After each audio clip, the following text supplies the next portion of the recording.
দেখেন, আমাদের এই আইনে রায় পূর্ণাঙ্গ প্রকাশের আলাদা কোনো নির্ধারিত তারিখ থাকে না।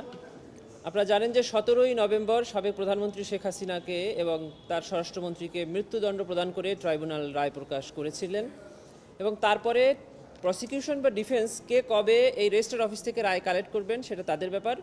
আমরা রায় কালেক্ট করেছি,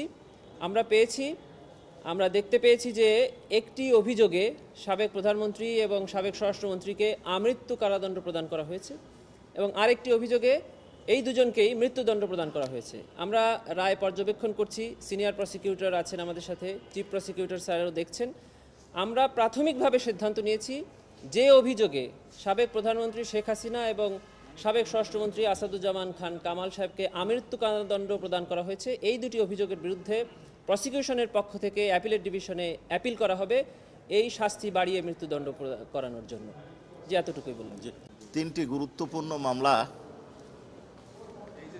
বিচার এবং দরখাস্ত শুনানির জন্য দিন ধার্য ছিল। ট্রাইব্যুনাল 2-এ জাসদ নেতা এবং মানবতা বিরোধী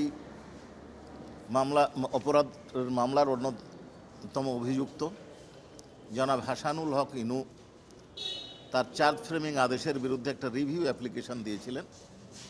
সেই রিভিউ অ্যাপ্লিকেশন শুনানির জন্য আইটেম নাম্বার 1 হিসাবে আসে, কিন্তু আসামি পক্ষের কোনো বিজ্ঞ আইনজীবী উপস্থিত না থাকায় শুধুমাত্র প্রসিকিউশন পক্ষে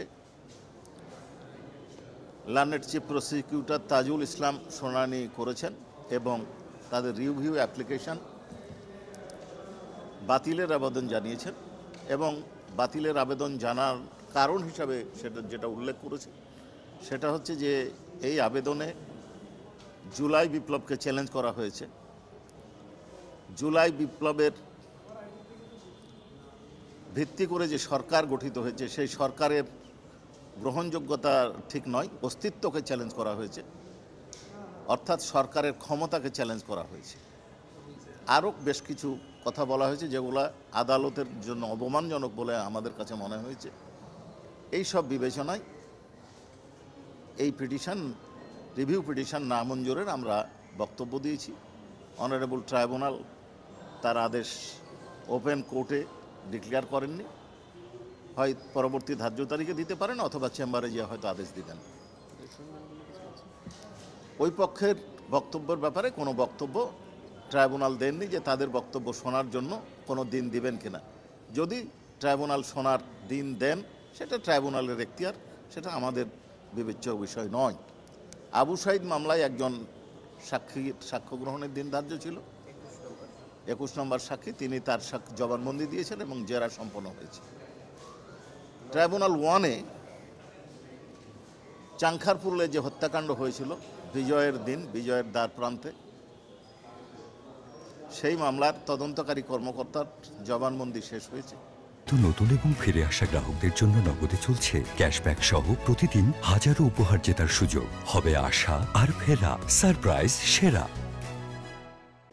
জবানবন্দি শেষ হওয়ার পরে তাদের জেরা করা হয়েছে।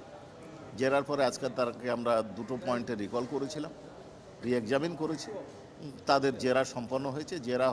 সম্পন্ন হওয়ার পরে একটা পিটিশন ডিফেন্সের পক্ষ থেকে দেওয়া হয়েছে, যেটা ফর্মালি দাখিল না হওয়ার কারণে এবং অনারেবল ট্রাইব্যুনালের বাকি 2জন মেম্বার না থাকার কারণে যিনি সিটিং জাজ উনি শুনানি করতে চাননি।